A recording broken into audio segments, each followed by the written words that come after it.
Yeah.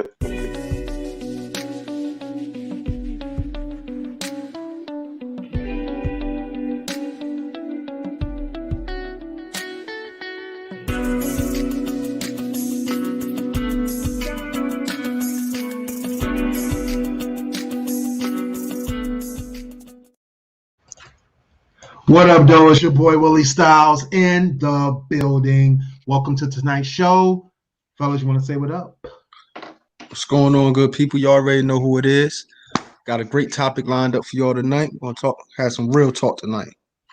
Let's go. Yo, I'm the fourth member of the four-member podcast. There's only got three people here, but y'all knew me as Dane. That's what's up. That's what's up. Miss you, We are Sonny. in the building. It is April 12th, 2021. And like Smooth said, we definitely have a great show lined up for y'all tonight. Definitely have some serious topics to discuss. And some things that hit home for a lot of us. So let's get to it. So tonight's show is let's talk about adoption.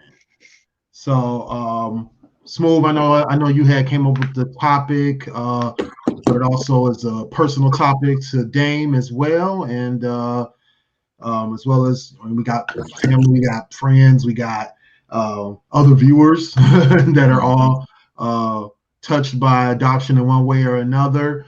And I definitely want to talk about adoption, foster care, the system itself, things that are troubling with it, things that go right, that kind of thing, and as well as how do people get help through the system. So definitely want to hopefully touch on all of those subtopics throughout the night. Let's get to your thoughts on it, Smooth. I know you had some thoughts on the main reason we really need to talk about this topic. Well, it started with me having a conversation with a good friend of mine, and we were actually talking about abortion. Okay. So, and we was talking about how many people we know have had abortions, multiple, some were forced. You know what I mean, and we was talking about how different remedies to slow that down. And one of the things she came up with, and me and her came up with, we was talking was about excuse me, was about adoption, and we was also talking about, it led to furthering the conversation about black women, a lot of black women not able to have kids, and the health concerns, how poorly I just had to do a little paper on this about how poor black women medical assistance is when they pregnant, how their mortality rate, so to speak. Right. So some women are scared, they don't want to risk it. They have probably pre-existing issues and conditions. So we was like, well, the common factor in that, the common thing is adoption. Like, why don't we hear more black families, or me personally, and I was talking to Nona earlier, and she was telling me that she knew a woman who had like 25 adopted kids. So I guess and then some of her kids went on, black women, some of her kids went on to adopt. As so, she's seen it a lot. Me, I only grew up. I knew one kid that grew up. There was two brothers that down the street that they were adopted. Cool. They was cool as hell. I'm pretty sure I knew others. They probably never said anything. Right. You know what I mean? Because some people don't want to, have that stigma attached to them for whatever reason. But I just thought it was interesting. I know we're gonna get into some stats. I got some statistics from here, specifically in New Jersey, and you know what I mean, that we're gonna get into later. But that's just how the topic came about.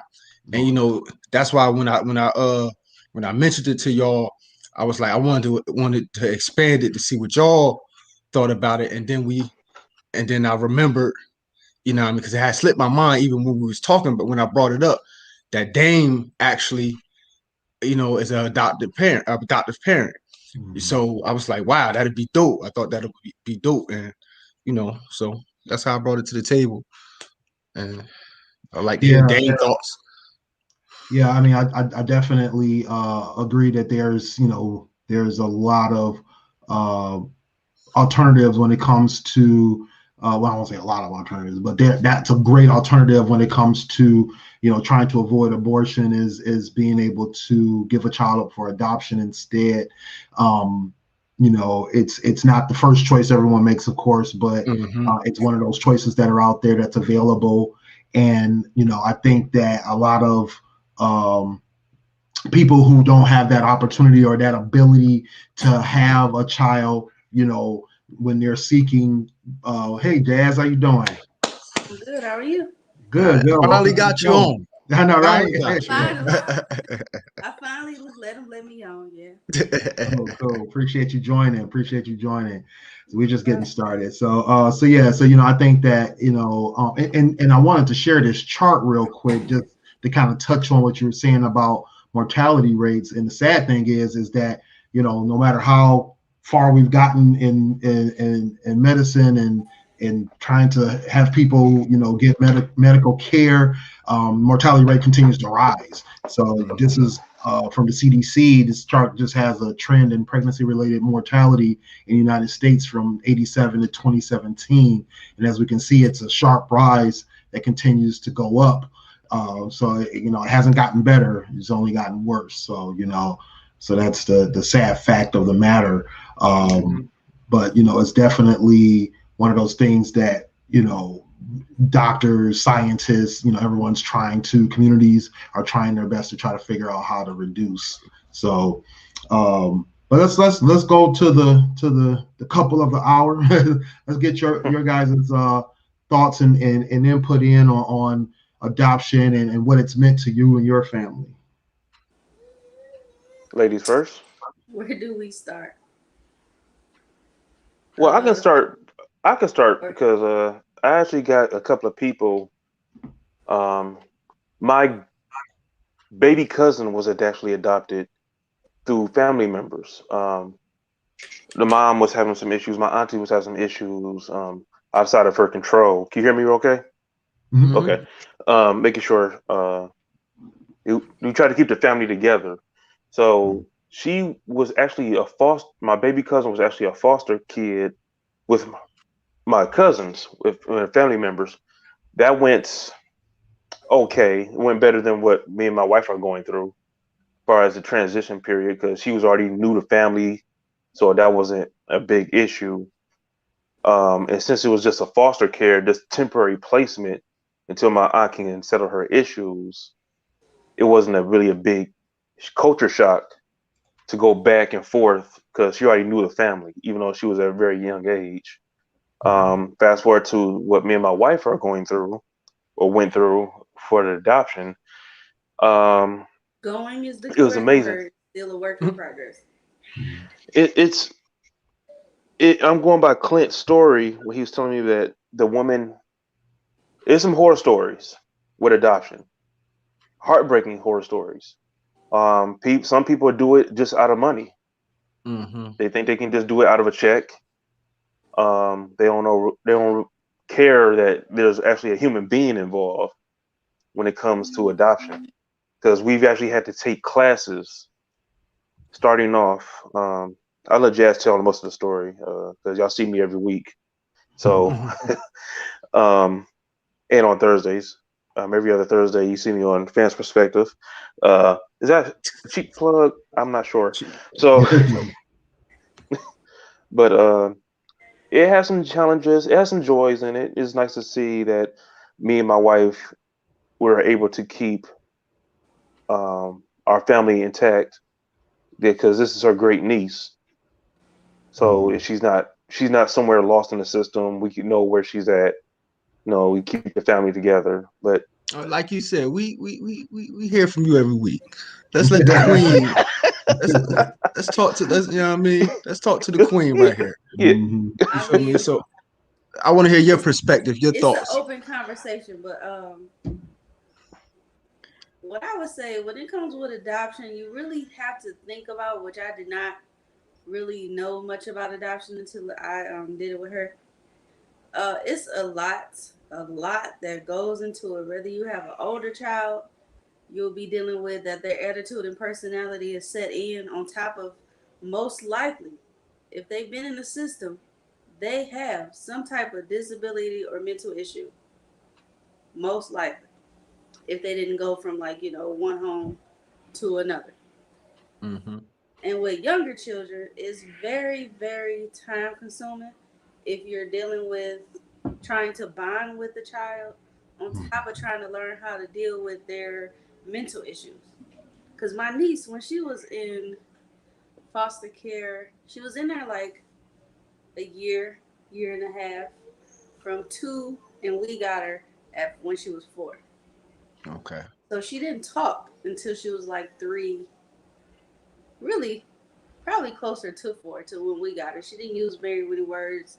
Even when she was a baby, she was kind of an awkward child, like didn't like crowds, didn't like people talking to her, don't look at her, don't touch her, just kind of sit there and stare. But anyway, it's very time consuming if you have a child because it requires a lot of attention on top of you trying to bond and get to know the child. Like, even though we had her for 3.5 going on 4 years, I personally still am working on that bond because I'm still trying to understand how her brain works, how she learns, how she communicates, because she does not communicate like a typical 8-year-old.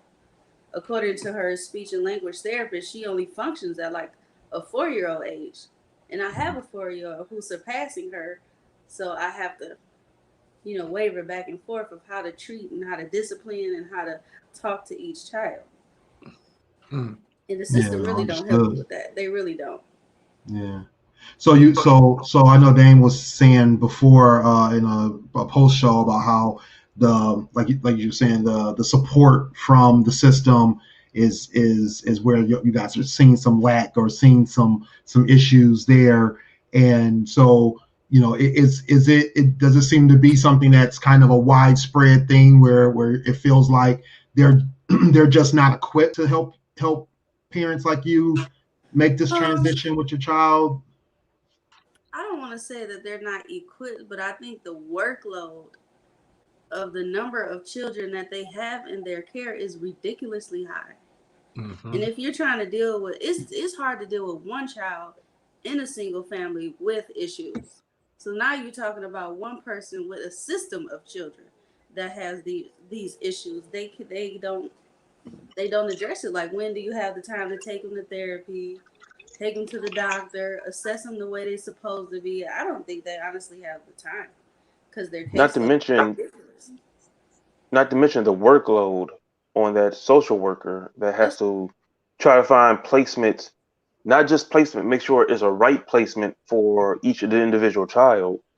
And then sometimes they're let go, they leave, or they're replaced. They get shuffled in different workloads and different. Because I think she had 3 in or one 2 or year. 3, We had 5 social 5. Yes, I'm sorry. in 1 year. Oh wow. So every time a new social worker comes, they say, "Oh, let's meet her." I'm like, I was rude to him, honestly. I was like, I don't have time for that. We already did that before other people. Just let her live with me, sign the papers, and let's go. Because I don't want to deal with y'all no more. So in terms of the process, did they even? Well, I guess it sounds like they really didn't have an opportunity to help you through the process or coach you through the process. Rather, sounds like you were on your own with the process as well. Is that what happened? Yeah, basically. Well, we had to take class. I'm sorry, Jazz. Go ahead. We were basically on our own. We took the class, and that was basically it. Like, she had to go to the doctor. I had to do that. The only thing I did was fill out my end of the paperwork. It was not much counseling involved. Anytime I had an issue or a question, she would either get back to me late, not know the answer, or say, "Sorry, we don't know what to do with that." Because my saving grace was having her test for autism, which I still have not got an official diagnosis. because she wasn't talking, she didn't make eye contact. Like she hit all the major markers for autism, and I wanted her tested through them before she came with me. But that was a hitting the brick wall. Can I back up real quick? Yeah. For the listeners out there, this is for the listeners. So I want to actually describe something. I want to share. Give me a second. I try to have it queued up. Share screen. Well, the one saving grace for us was that class, the stuff that we learned in the videos that we saw in that class, it was probably the only saving grace for us through this adoption. Because Y'all see we have this? to go back. Yeah, we have to go back to that. Okay. 1 second. There you go. All right. Okay. So I wanna get into first. I wanted to describe ASCARS. Let me go up a little bit.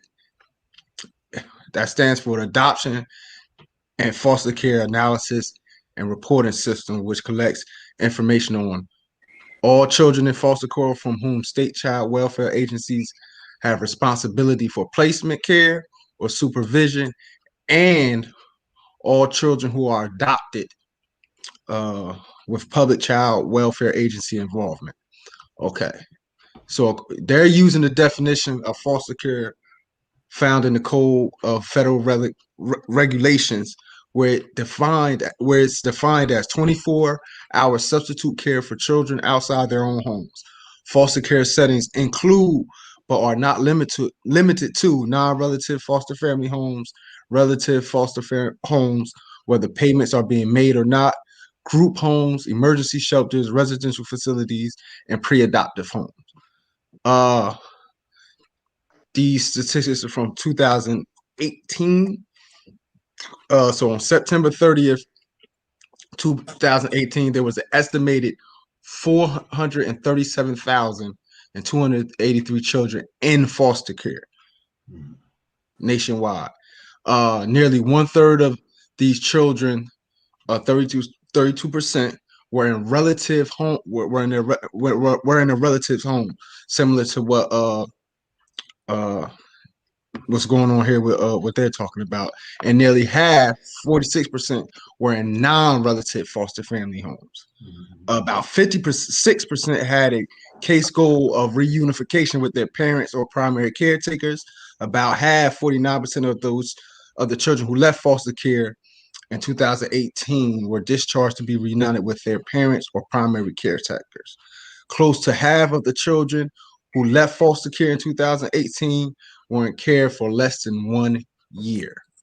So that's just one. I just wanted to give a quick definition of what foster care is and some numbers behind it. Was that nationwide? Yes, nationwide. Okay.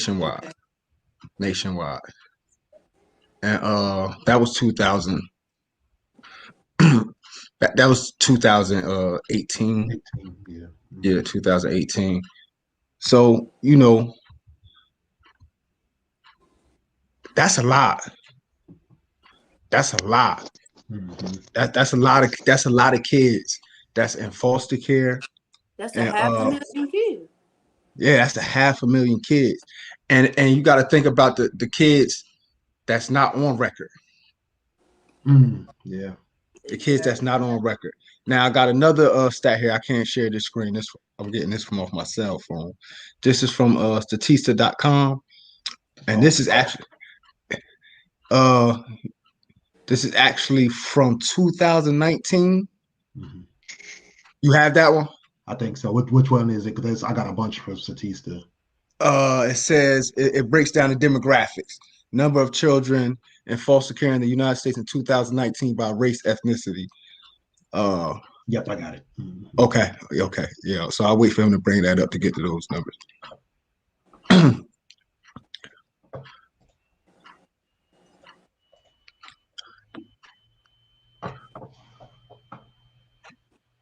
Okay, you want to break it down for us? Yeah. So this, like you were saying, this is the number of children in foster care based on ethnicity and race And so it shows here that 185,000 white children, 97,000 Black or African American children, and then 87,000 Hispanic of any race are the numbers for the number in foster care. And this was the 2019 numbers, and it just kind of shows the distribution. And the only thing I couldn't find was how the ages broke down in this, and how many more or percentage of babies versus teenagers and those in between. But I know this was kind of telling in terms of just the sheer numbers when it came to how many more white kids are in foster care versus Black kids and Hispanics. But there was also another statistic that I found that was breaking down how long Black children were in foster care over white children. And and the one thing I was trying to find, I couldn't find was if they had done any kind of studies on why there was the disparity, because there was a huge disparity. It was something like 1,003 days for Black children versus like 800 something days for white children. And I mean, there's a little bit less than double the number of white children than Black children in foster care, but still that difference in the average number of days is just still telling in terms of how much more challenging it is for Black children to get adopted versus white children, even though they're the second largest population of kids in foster care. I think most of it is because of resources too, because a lot of people in our culture don't have the means, or they don't have the resources to adopt, or they never really thought about it.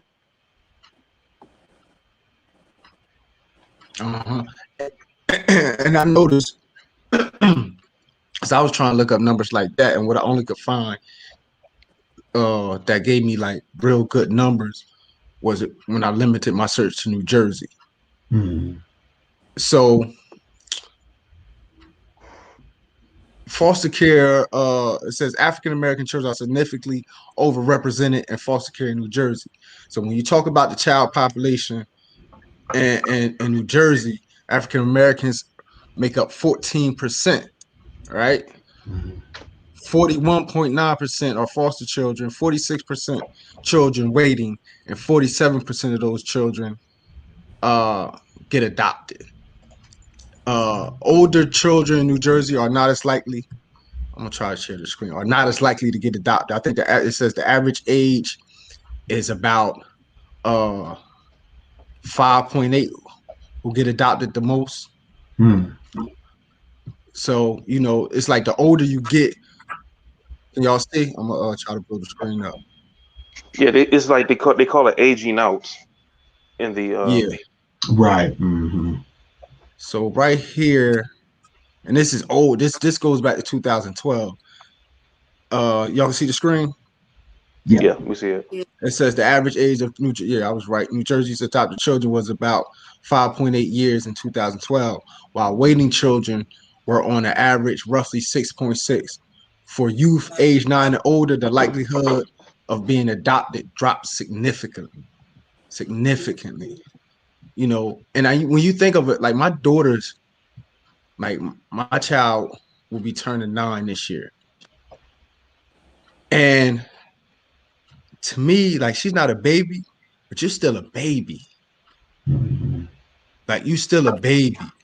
And like you haven't, she hasn't lived enough. So to think that all those kids that's sitting there from 9, they like, that's a child's mind. They'll never they don't know they'll never know what having being a child is like, or having a childhood. Right. So when y'all was talking about it's hard to communicate or hard to build a bond with them, it's like, by the time a child reaches like 11 and never been in a family setting, like, wow, like it got to be hard for both. Too, though, it's hard on the child to adapt. Yeah. Because they might have been very, like you said, most of their innocence is probably gone by then if they in the system. Exactly. They Mhm. probably Exactly. was raising their siblings if they have any, taking care of a possibly drug fiend mother or father. You know, like their Mhm. childhood at that age, if they're just now in the system, probably was not relevant when they were little. They never Yeah. And had. the thing Right. is, Yeah. And then with you our got kid, child we don't. rules, and they want to treat you as a child. They wouldn't even know what to do. Yeah, That's why and with the they prob, run away. yeah, with the problem with our child is that she wasn't like she said she wasn't talking for a couple of years until she was like three, almost three, 3 to and so we don't know what she saw. I don't think she can understand and comprehend that what she saw because what's traumatized her and Mhm. what she went through while she was being adopted and in foster care. and in the mother and in her own mother and grandmother's home. Mhm. I couldn't tell you what was going on there. I know what the possibilities are, and I just know Yeah, myself that they did happen. But like you said, like she said, she's not at the communication stage where she could tell me, or if she really knows, I don't know. Yeah, she could have suppressed it by now after all this time. This Right. I mean, it could yeah. be in her brain, but This, she she don't know might how not to. She internalize don't, it. probably don't know how to articulate the words to Right. well, yeah, tell. yeah, being that young, yeah, that's true. Yeah, like what that was bad. I no, they don't know any better right now. Right. Right. Yeah, this is a chart that kind of breaks down what Smooth was talking about in terms of child age as they're getting adopted, and as you can see, the huge dip, how it goes from less than a year, 1 year, 2 years, 3 years, and then as they hit 4 or 5, and it just starts to drop in terms of how many kids are getting adopted at older ages, and all the way up until 17, 18, where it's bare minimum. So I mean, it's this is what you're talking about, nationwide numbers, and it's down less than 1,000 once they get into teenage years. So Yeah, man. It's a Like, good show on Netflix that has like I don't know, maybe 5 or 6, 8 episodes on adoption. They follow the kids throughout the adoption process and the story. I can't think of the name of it, but I have to look it up. But I watched all of it and it was pretty good. And a lot of those kids that are at like the age of maybe between 12 and 14, a lot of them they feel like they didn't want to be adopted by anybody because they had already been in so many horrible households PTSD. They got that post that traumatic. Yeah. they didn't want to be adopted. They wanted to age out the system and just stay in the foster care buildings instead of staying with mhm, families because they're old enough to know what's going on and right, speak up, yeah, and they don't want to deal with it. yeah. I mean, the abuse gets higher, the neglect gets higher Right. as well as the system, the resources or the assistance gets lower, right, as the kids get older. So it's less that they either want to do for the kids or can do for the kids, and I think that what makes it a challenging process as well. Mm. Um, and I So can think I ask Jazz a question? Yeah. Uh, from a woman's perspective, Mm-hmm. uh, why do you think most women prefer? I ain't gonna not let me correct that. Why do you think a lot of women prefer the abortion route, rather than having a baby and putting a kid up for adoption? That would be a hard one for me to speak on personally. I would think it'll be more so of the thought of they're embarrassed that everybody sees them pregnant, then they have to explain what happened to their child. mhm, Then in our culture, it's known that to some degree, we blast you if you like close to you. We're gonna be like, well, why would you do this and why would you do that? It's gonna be a lot of questions if they see you pregnant and know you were pregnant because for most women, you can't hide that. Mm-hmm. I was It's gonna the say for the Let me work ask you. factor. they don't want to go through the issue because it's a process when you drop them off at the hospital too when they're newborns if they don't have an adoptive family already. But my yeah, biggest thing I think would be the embarrassment to have to explain Like, what happened to that child? What did you do with that child? Yeah, I was one. thinking a little bit on a further of the work it has to take for 9 months to 8 to 9 months. You're carrying a child, then just to give it up. Some people don't want to even do that because you still have to take care of yourself and the baby until it's born. Right. That was the one of the studies I had saw. It was a documentary actually that was talking about that, and there was the issue of a lot of women were saying that they didn't want to they didn't feel like they could go through a full pregnancy and then actually give their baby up, that kind of Right, thing, because and they even just felt like pregnancy is a bonding ending the issue. pregnancy was easier than going through that kind of um, emotional or psychological stress. Right, because Yeah. pregnancy is a bonding experience too, even before the child gets here. Hmm. Yeah, true that. True that. That makes sense. That makes sense. I will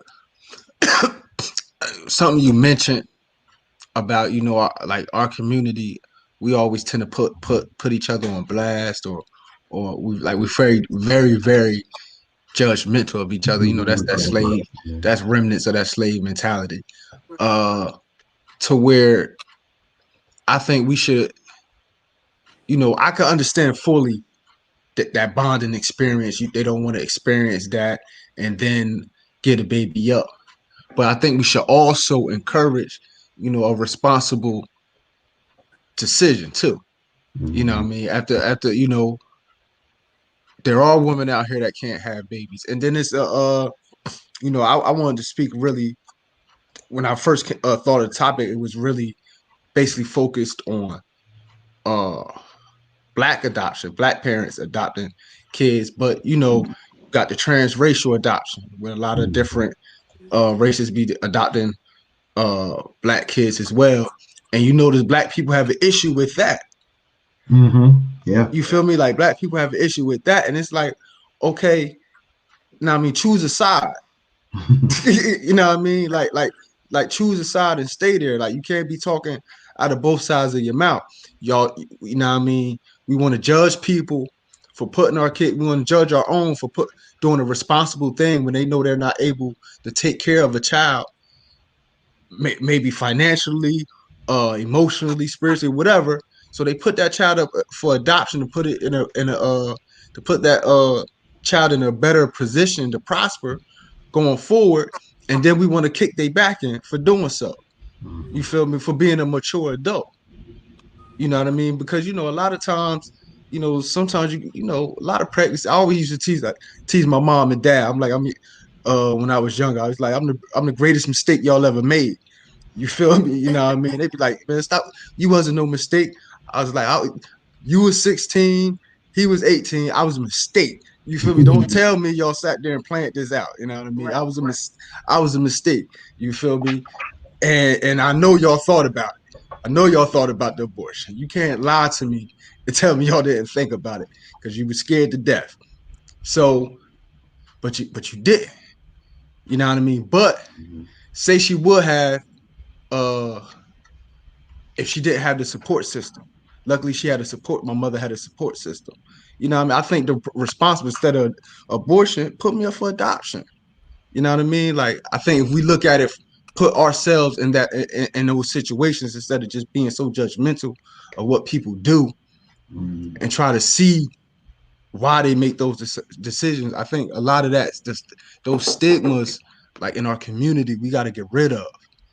You feel me? Because that's really holding us back.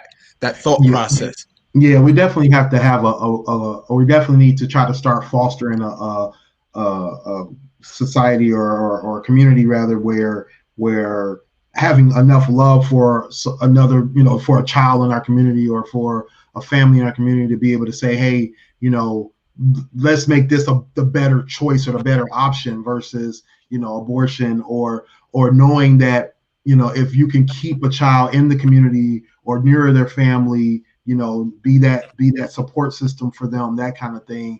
I think that's and I don't know how I lost the statistics on this one, but we do know that there's a large percentage of children who are either fostered or adopted by family members. And I think that's a great thing. I think we should be, trying to,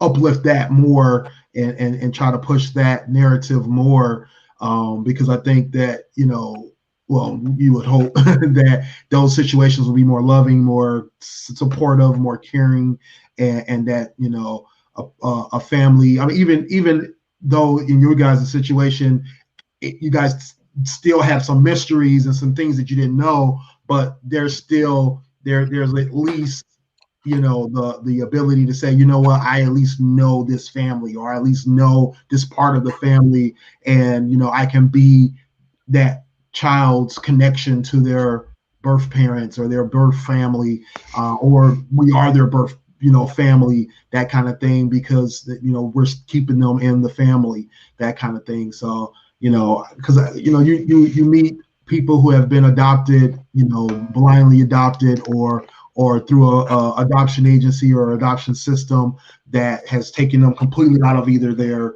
away from their families, or completely out of their community, right? And then they're almost kind of lost in terms of where they really come from. They miss that connection to their family or their family history, being unable to know. I mean, some of us have that without even being adopted, right? I mean, like I have no clue about my family, my father's side of my family's history. I don't know who my siblings are, things like that. So it's just an unfortunate, fact of life. But when you can aid that child and having that, I think that's huge, because it definitely can lend to a healthier being raised in a healthier environment. And you know what? It's funny that you say that, because remember when Angelina Jolie and Brad Pitt going to Africa and just adopting all those black kids, and people just went like, what were you going to do? You're not helping. You're throwing judgment at people who actually have the means to take care of another child, a human being. Let's not even bring race into it. They're taking care of another human being who was less fortunate. More power to them. Let them do them. I mean, yes, black people are getting behind an eight ball, but just just let that be. Just let them raise human beings. Let them get the best care, education as they can, and hopefully later on in life they can return the favor and keep adopting. Because it's just retarded. I would I love to wouldn't have. care what race they will be. The main thing is that they need to be loved. Right. They need somebody to show them that emotional connection that under a lot of services, I'm not gonna say most, because there's various reasons why kids go into foster care, but with the emotional and physical contact that they may have not gotten from their parents, what they need to grow. Because even though we got my niece when she was 4 years old, all that mistrust and that physical touch and what kids like the psychological stages that they talk about when they're a baby. If you don't hug your child, if you don't feed your child, if you don't attend to their needs, by the time they're 3 or 4, they already have trust issues in their mind. Little do they know, and that And, continues to stay with them. My niece still has them, and she's been with us almost 4 years. She still has and separation anxiety when she goes with certain people and because to she don't well, know what how. Jasmine said. I think she has a fear of maybe I'm never going to see them again because that has happened to me a few times before. How do Gotcha. you keep coming to pick me up? So it's Wow. only certain And, people that she can go with because she literally has a fear of going with strangers.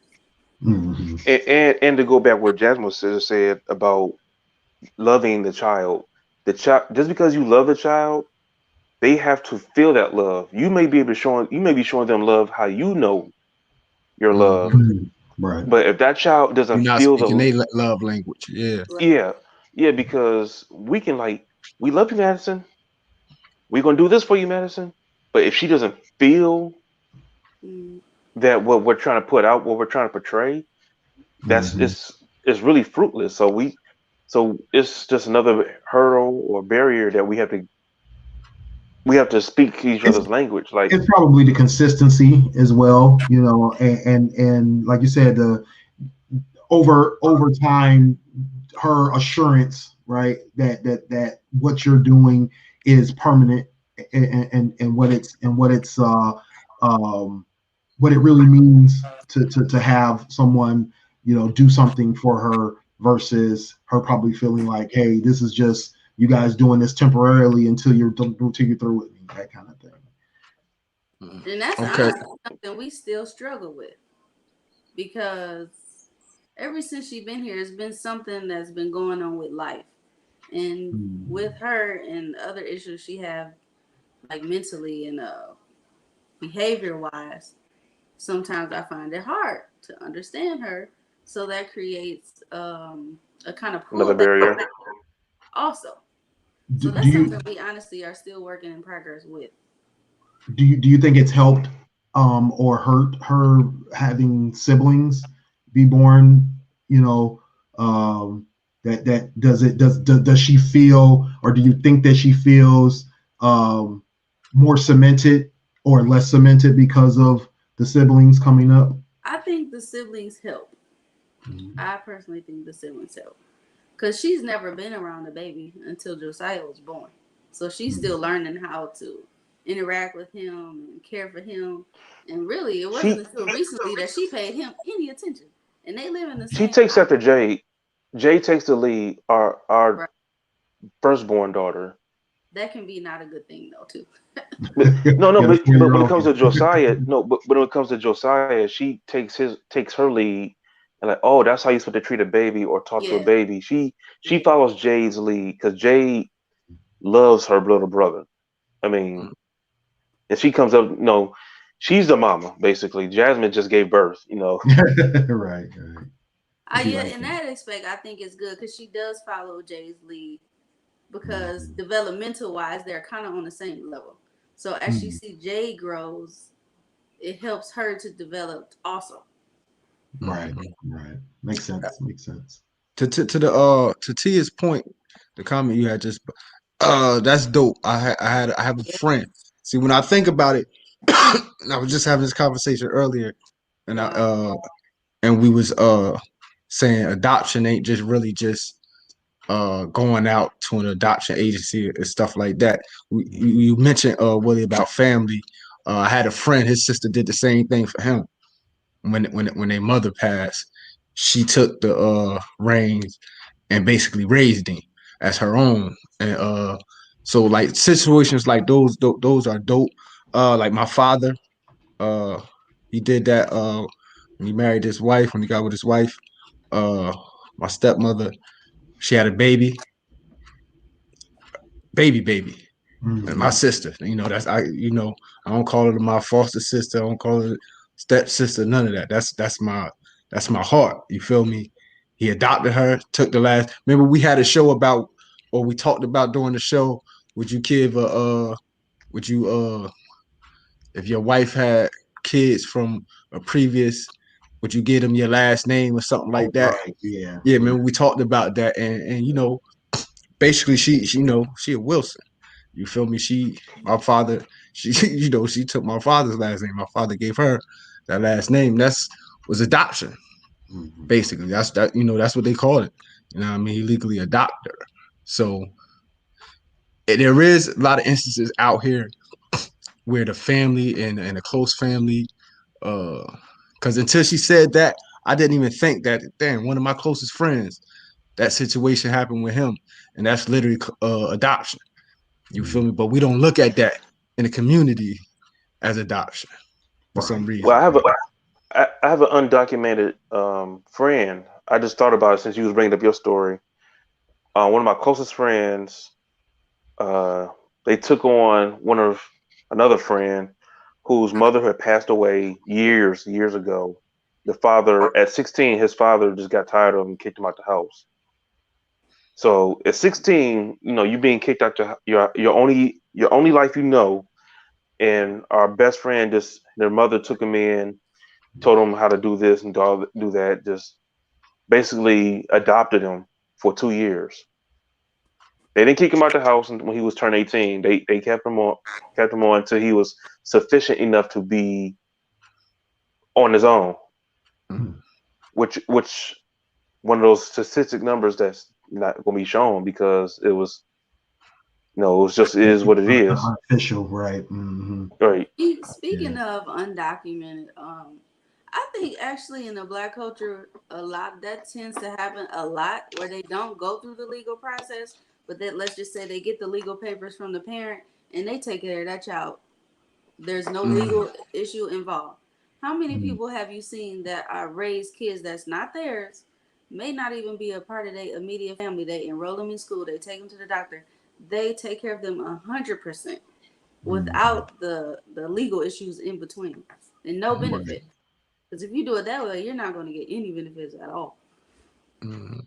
I Yeah. had another Anyway, I had another close friend. His mother, she had gotten into a relationship with somebody, and they had a daughter, and like she never legally adopted the daughter,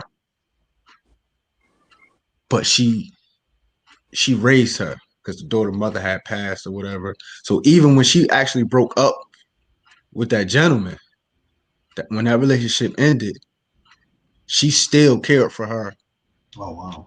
Oh, that's like that wonderful. was like that was her daughter. You know Mm-hmm. what I mean? And mind you, it was kind of like she wasn't no kid or no, like no toddler. You feel me? She was probably like 12, 13 at the Mm-hmm. time. mm, You feel me? When they met. So, but now you talking about shoot, she probably about 30 now. Like, you couldn't tell my boy that's not his sister. That Mm-hmm. her daughter isn't his niece. Right. Now I mean blood. You wouldn't know if you don't know the story. You feel me? You'll think, oh yeah, they actual, you know what I mean? But so I thought that was dope. That I Okay. mean, so when we really start thinking about it, it is that's why it's so funny. We had that double-edged sword. It's like we judge people for that, but we actually do it. Do Mm-hmm. this, you know what I mean? right. We actually live it. We just don't do it legally or put it on paper. So Yeah, Well, you you know, know, yeah. we say My that ain't grandmother, nobody not my business. grandmother, my aunt did that. Her her youngest three sons, or boys she raised like sons. She had pretty much did that where it was a friend of hers that stayed with her for a couple of years, and she had gotten pregnant. She already had one boy, and then she got pregnant with two more over the course of like 2 or 3 years, something like that. And she was staying with my aunt during that time, but she got into trouble a lot, got into drugs, things like that. And so she ended up um, taking the boys on and raising them like her own kids. You know, putting them into school, taking care of them, feeding them everything, clothing them, whatever it took, to make sure that they had a good, stable life, even though their mom wasn't, having the best, time with what she was doing. So my aunt was there to just, make sure that they were good. And, I always, say that it was something to see something like that, even though we were used to my aunt taking on everybody's kids. But seeing her do that for kids who were not because our blood cousins, things like that. And it was still, so it was like even more commendable in our minds, like wow, so I think growing up, a lot of us kind of had that same kind of mindset, like if we see a kid in need, we're gonna help out, we're gonna take care of them, or we're gonna do something for them, but if it cousin, not cousins, friends, whatever, just mhm. just knowing that there's a child in need, being able to be there for them so that they can have a good, stable life. So And that's definitely, love right there. That's yeah, One thing I was thinking about, I don't know if it's that's love. 100% true, but when if I remember correctly, talking to the social worker, when you adopt a family member, you can get paid until they're 18 and like their insurance is taken care of. If you are a non-family member adopting, you get absolutely nothing. oh really? If I remember correctly. Now, I don't know. I had to do more research on that, but yeah, I believe the social worker told me because there was another family that she was living with at the time we were going through the adoption process. They put in a request to adopt her before they reached out to us. I guess, because long story short, my sister gave them my information. I didn't even know she was in foster care for a year. Nobody in our family did, except my sister, except for her grandmother who had custody of her, supposed to. But anyway, I heard that if you are not a family member, you get no financial benefit I whatsoever. think that's true.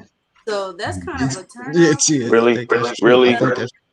You can't make this up. Yeah. Because next time We said that to say it like, yeah. first of all, the check that we receive from Madison does not cover a month of daycare. So if you have a small child and you have to take them to daycare, you're adding more debt to yourself. And I don't want to say a lot of Black people are poor, because that's not, I wouldn't say that's statistically true. But if you are already struggling financially and you're adding a child, you're adding a struggle. Because you have to pay for the child care, you have to pay for food. I mean, everything is a cost.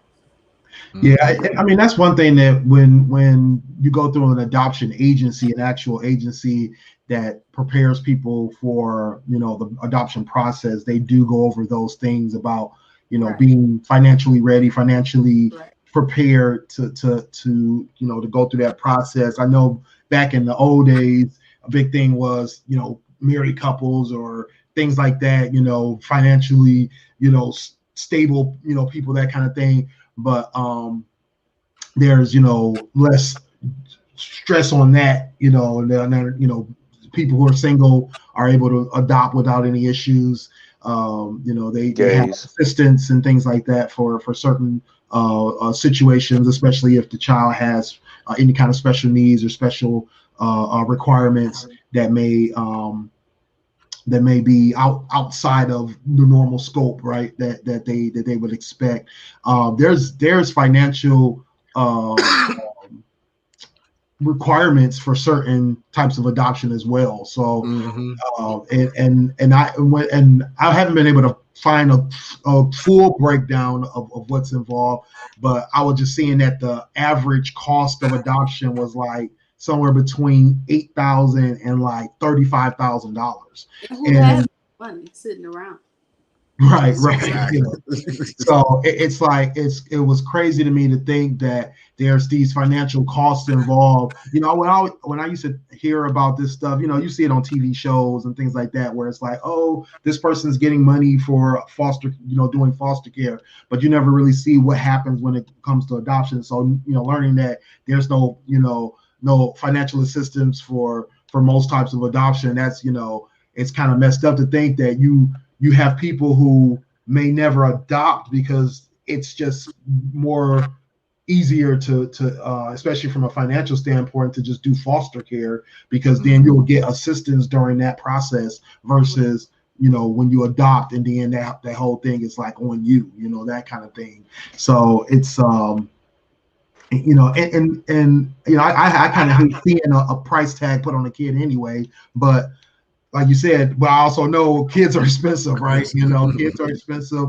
Raising children is already expensive without any issues. Now you're talking about raising somebody else's kid, dealing with issues that they may need taken care of. They may need counseling. They may need additional medical treatments. They may need, you know, there's a variety of things that may be involved in that.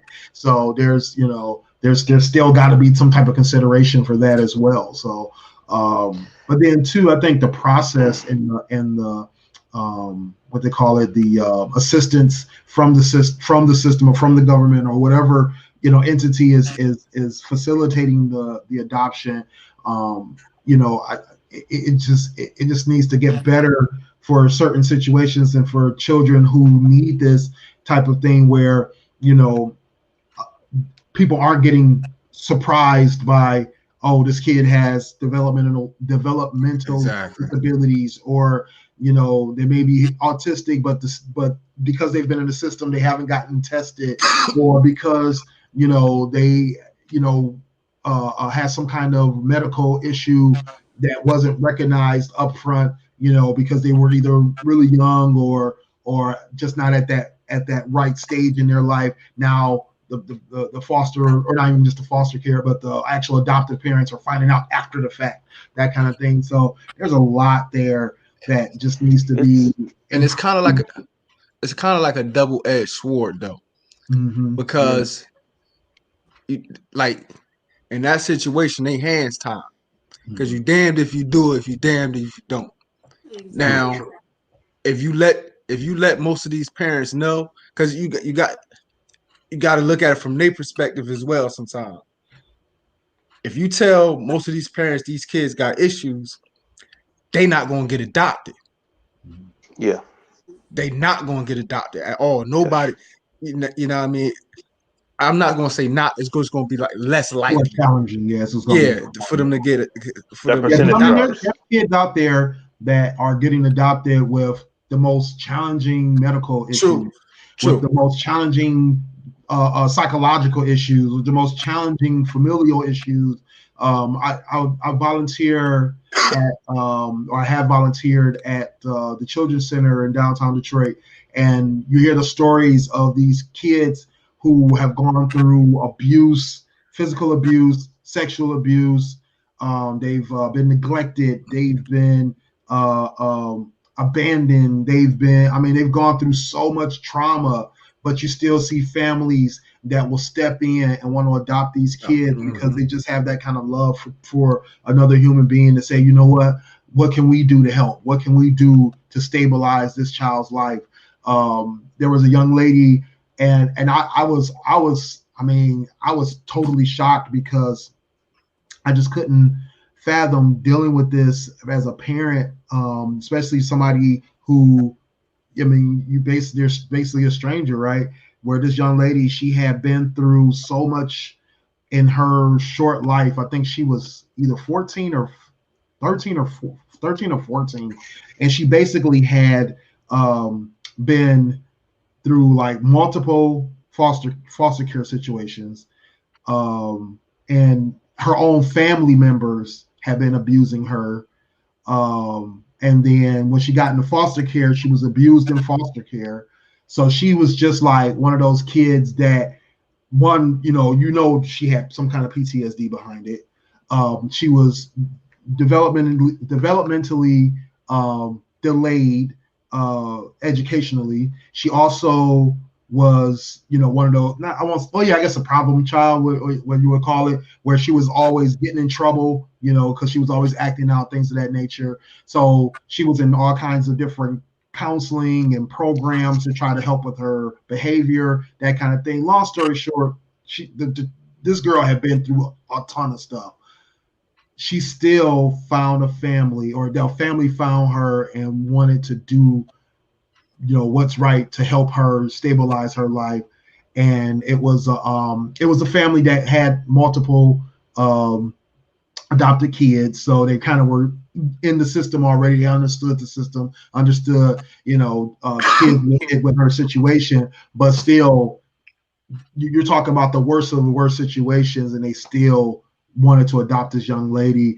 And she came back to the well, she was still in the program, but she came back to the program leaders, wrote this letter about the last 2 or 3 years of her teenage life living with this family, and how drastically her life changed from the terrible things that had went on in her life to having siblings that she loved and parents that really treated her like a child, or really treated her like a kid, and allowed her to live the life of a kid.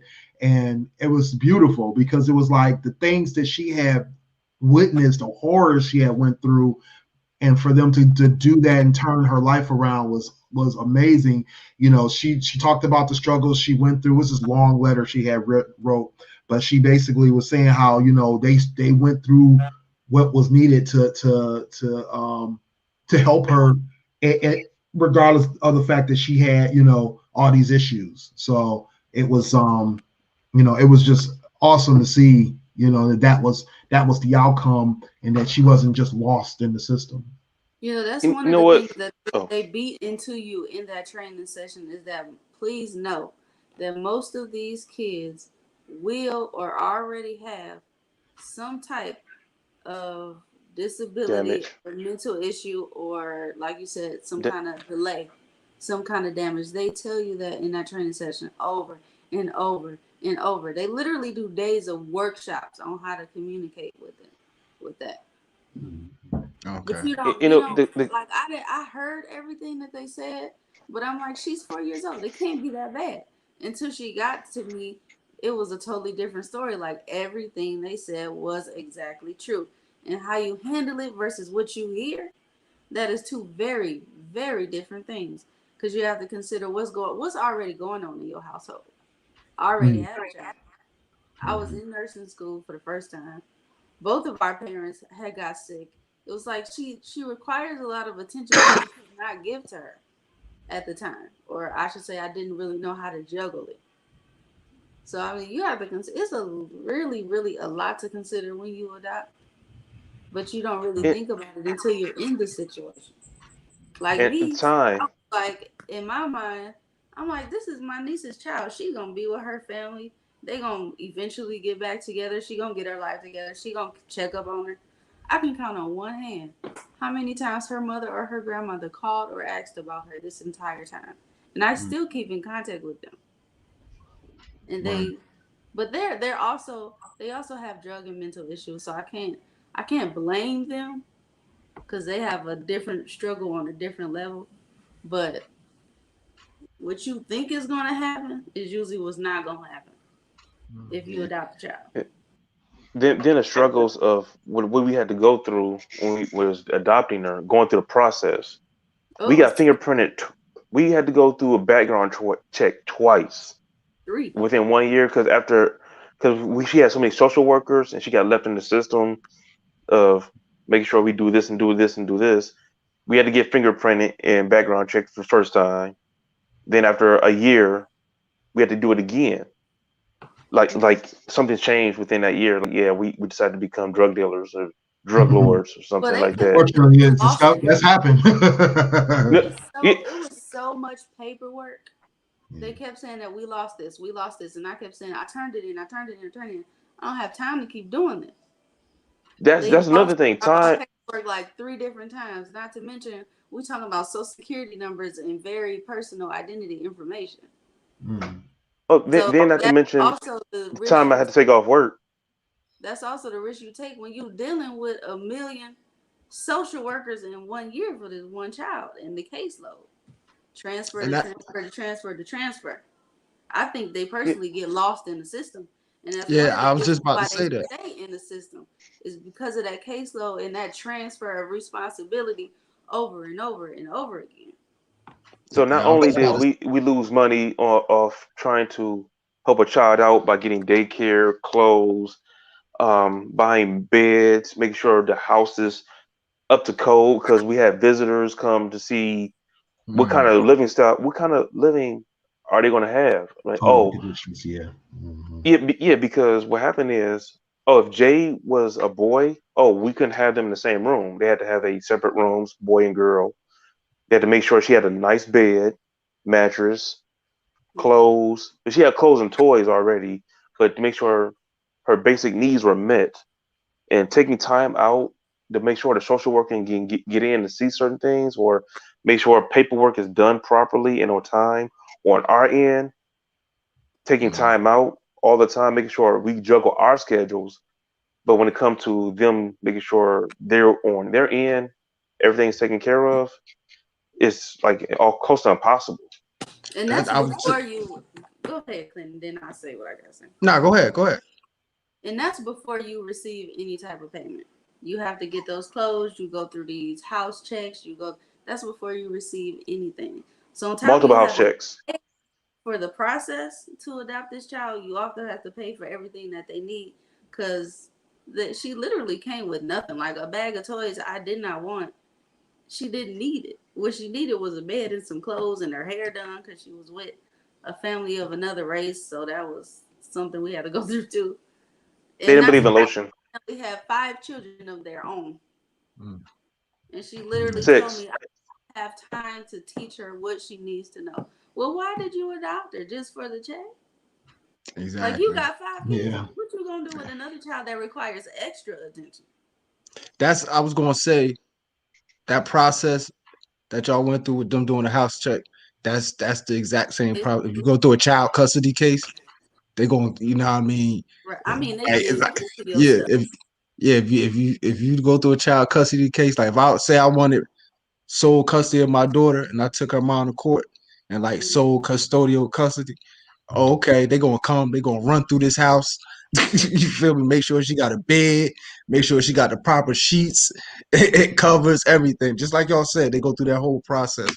But also, I was thinking, like, damn, when y'all was talking about the caseload transfer, like how many, we got these numbers statistics that we threw out there, but how many got lost in that system? How many just got forgotten about? Like you said with your own niece's daughter, you didn't know for a year that she was even in the system. You know what I mean? You didn't even know. So imagine how many cases out there like that where that kid don't have somebody to contact somebody over here or anything like that, and they just get lost. You know what I mean? They just get lost. Like that's why I say, man, we got to be more. Just Yeah, man, because the whole time it really wasn't them coming to do their part. It was me contacting them Reaching out to them. all the Mhm. time so that she can come with me. Because I was just so tired of the process. I'm like, what do you need? We need to do this within like a week. Because I was doing the paper trail. I was making the contact after contact after contact. They weren't contacting me. I was constantly calling them. So they was just I going. wanted to speed it up because it was being Right. dragged out over a year and a half. It shouldn't take that long.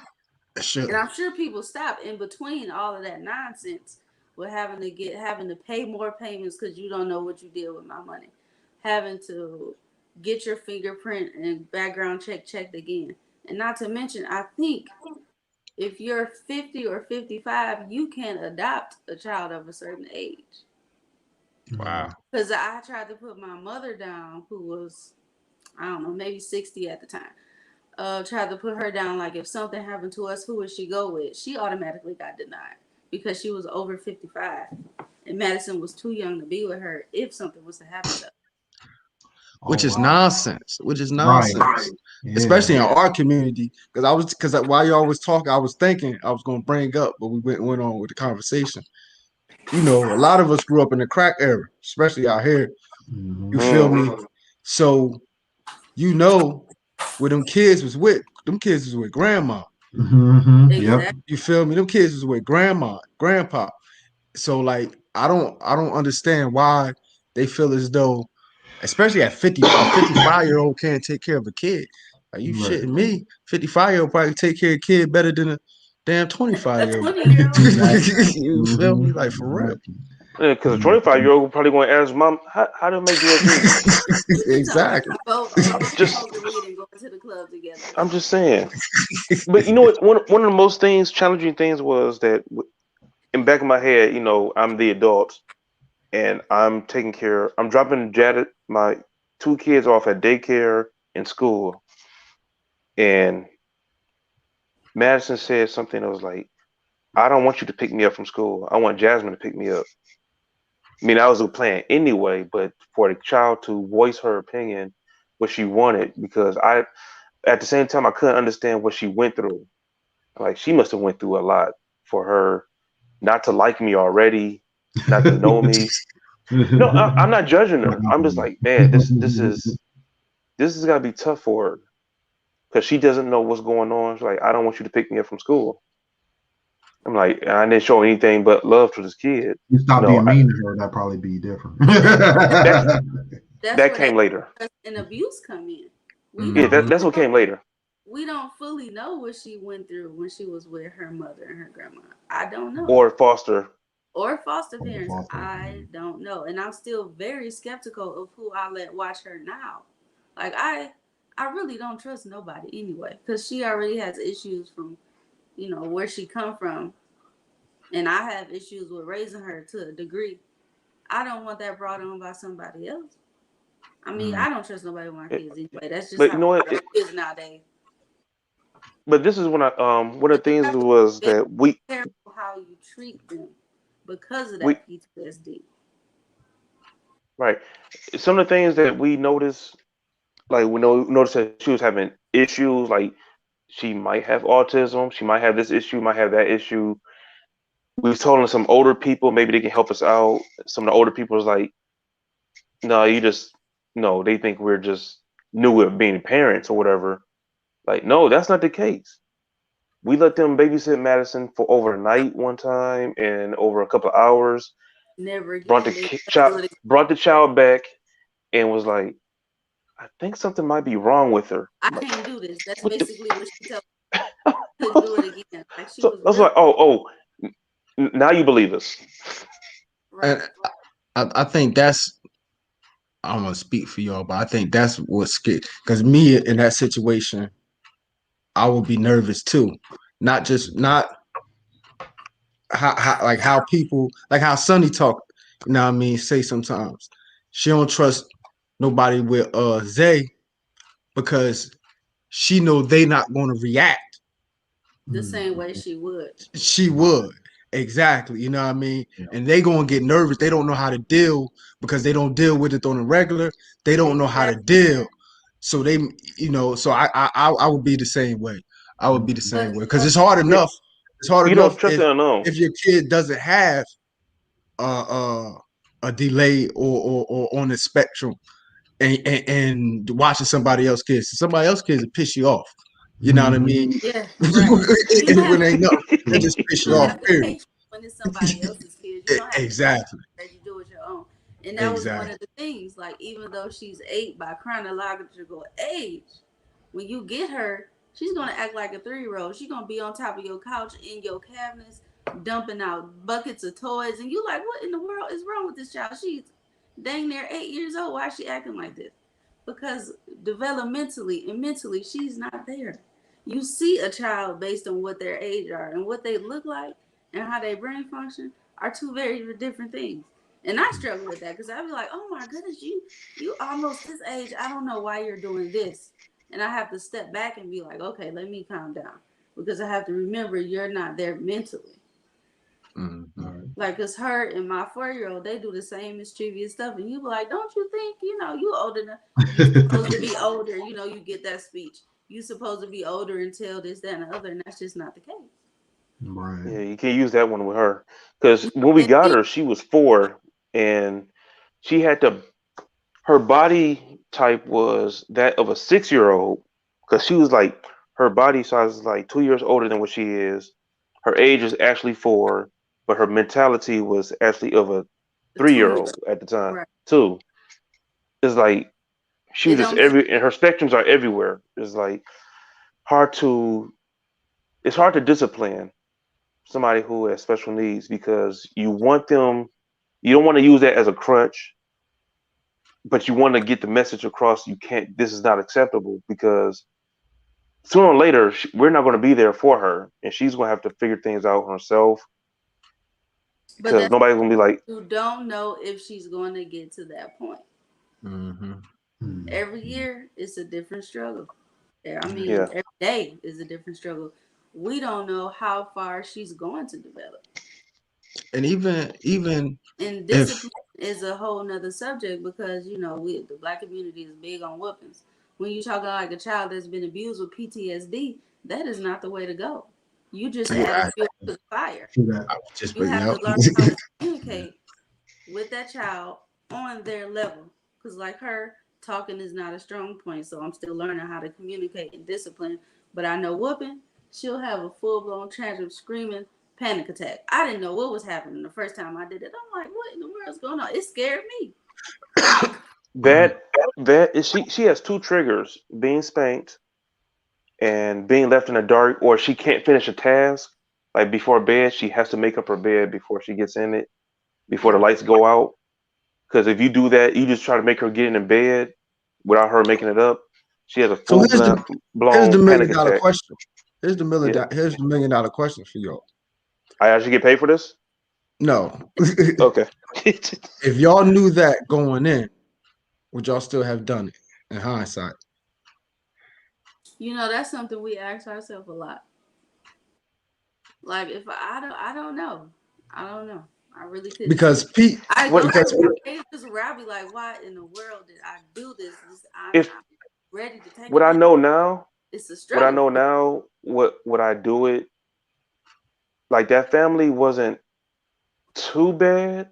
They just didn't know how to take care of a black child. That's my only thing I could see because her hair wasn't done. She didn't have any lotion. I'm like, You it was just just proved what Clint said earlier. See what you just did there? what? But you need to worry about what you just said about having her adopted by a white family. No. I'm just saying They that both certain things that black people do that other places people don't do, and that what we worry about.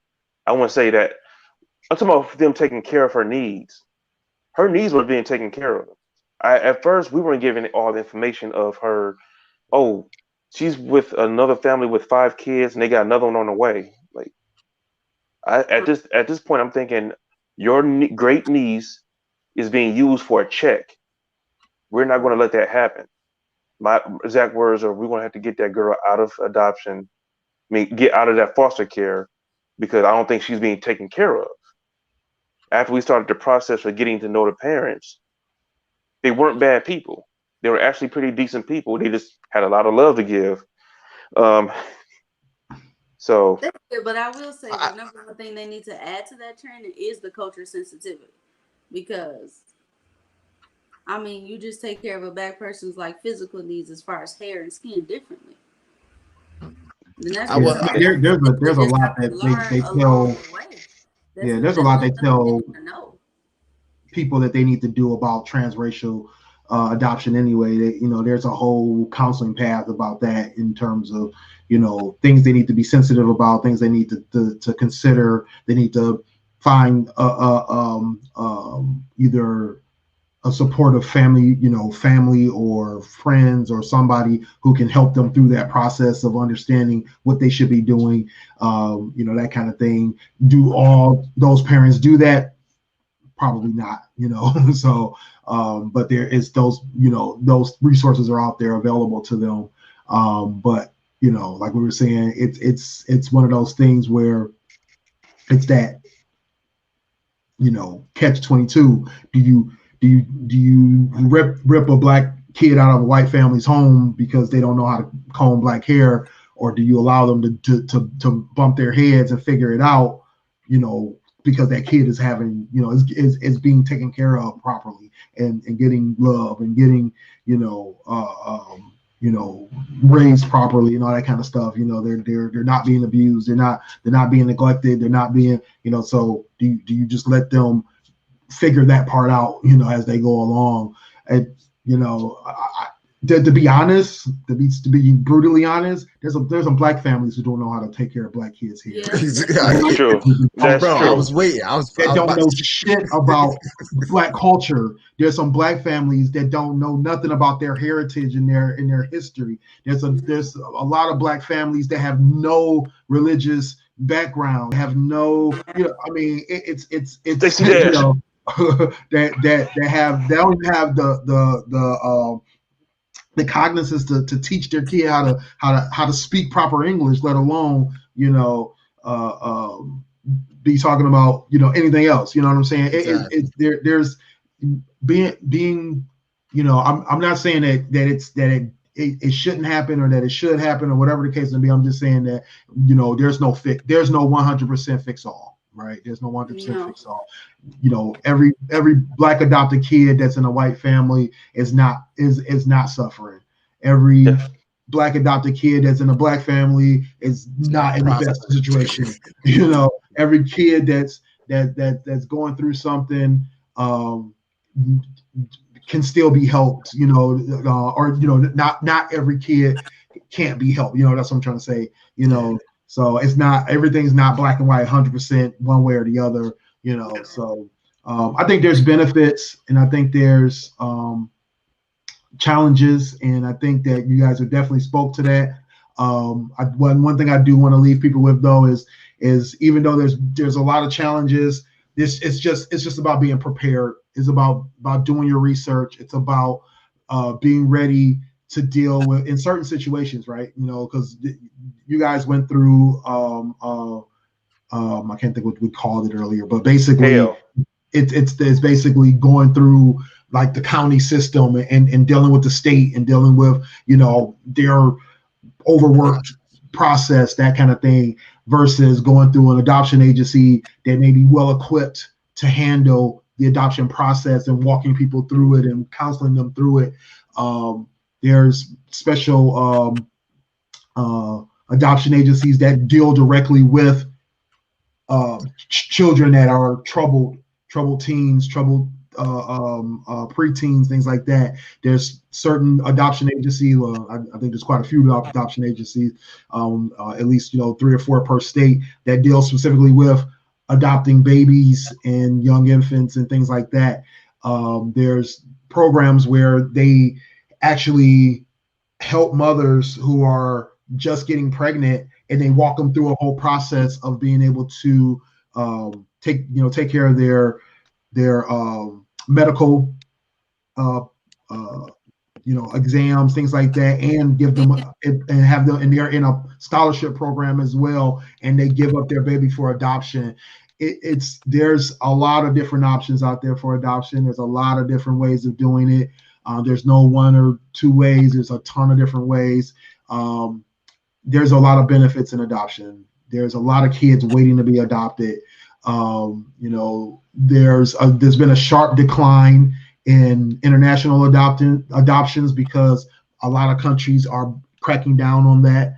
But there's a sharp increase in adoptions in each country because there's still kids that need to be adopted, and there's still families out there that need children, that want children in their homes. So definitely consider adoption. Definitely consider your options when that option is out there for you. And if a kid is in need, if you can help them, try to help them. Before we check out, I just want to thank both Dame and Jazz for sharing their story, because it needs to be heard. And one thing I gotta commend y'all. Love isn't some blissful ecstasy thing that's always going to be beautiful. Love most of the time is hard. It's stressful. It's long days, long nights. It's headaches. You feel me? It's tears. That's love. So I know for a fact, just from hearing y'all and y'all story and y'all telling us what y'all going through, that y'all experience all those emotions, and at the end of the day, that's love. And I know y'all probably need more support from different avenues, but y'all holding it down regardless. So if anything, hold that close to your heart, that what y'all leading with love, and y'all setting a great example for others.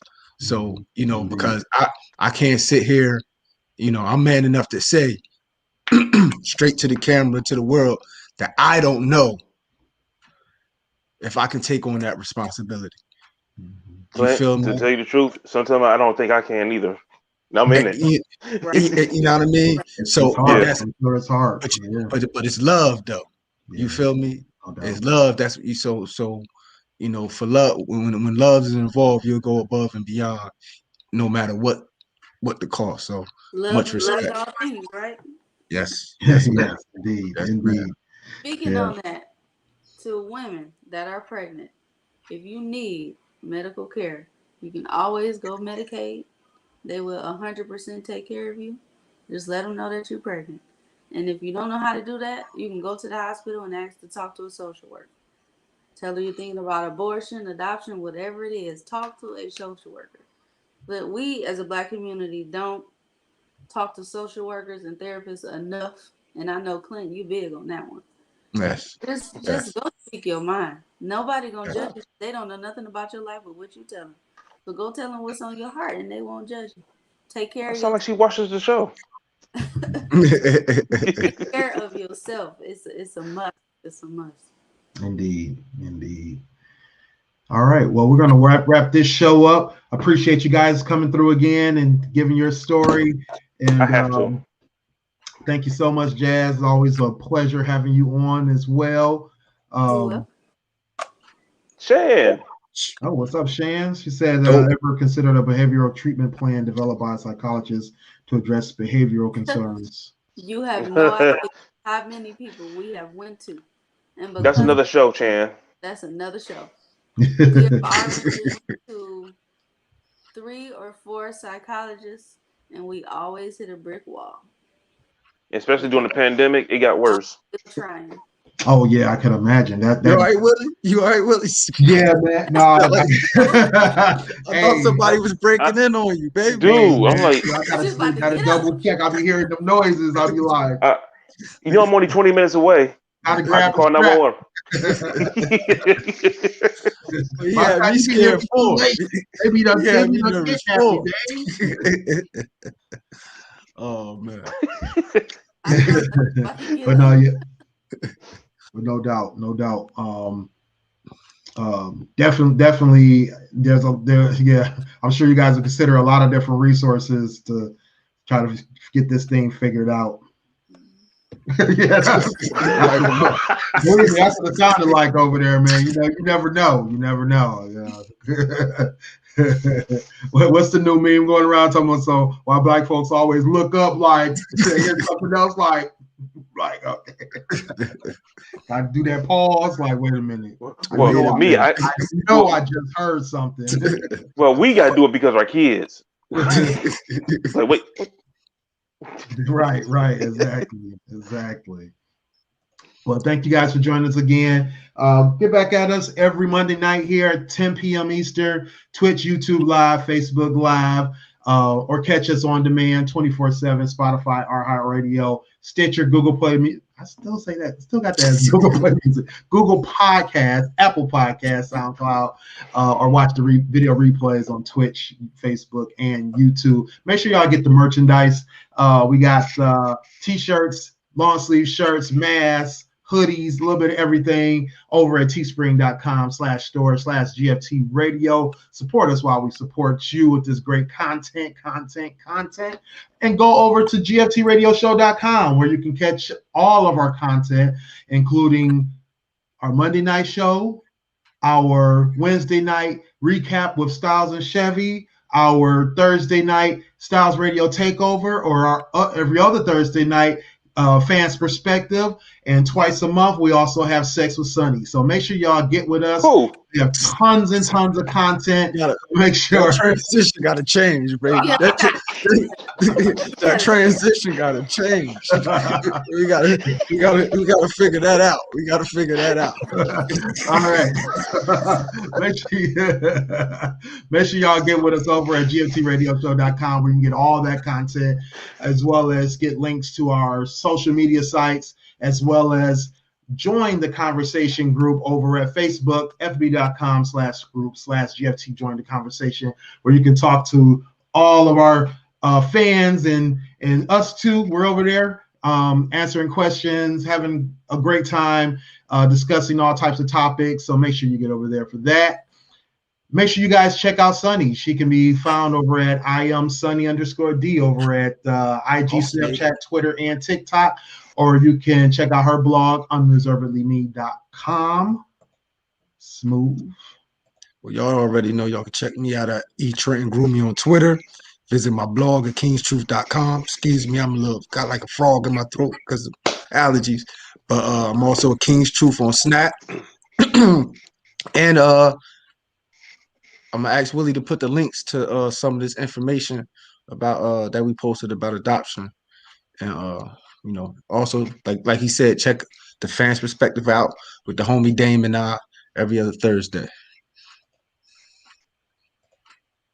Yo, it's Dame and okay. Oh, that's what it's you can catch me here at Another Level Up on Instagram, Agent D-Lo on Twitter, Agent Shinlo on Xbox and PlayStation Network, and Shinlo21 on Twitch. And I just like to say, Sorry we lost another one this week. This past week, DMX, Rough Yeah, Riders. yeah, man. Yeah. Sad to see you go, bro. Yeah, rest in peace, DMX, for sure. Well, it's your boy Willie Styles in the building. You can catch me at Willie Styles everywhere, IG, Twitter, and TikTok. I'm Willie.Styles on Snapchat. Get at me over at stylesradio.com for the hot tracks that I'm listening to this week, or hit me up at williestyles.info for all my links. That's it for us tonight, folks. Thanks again, Jazz. Appreciate you coming through. Thank you. Thank you for coming through. I'll see you in a couple of minutes. No doubt. Good night. Cool. Hey guys, it's your girl Sunny D, 1/3 of the podcast GFT Radio Show. What up, though? It's your boy Willie Styles from the GFT Radio Show. Just letting you know you can catch us every Monday night, 10 p.m. Eastern. And to get some merch, I got some on right now. Go to teesprings.com/stores/GFT Radio. Grown Folk Talk Radio. Join the conversation. Let's have some fun. Holla.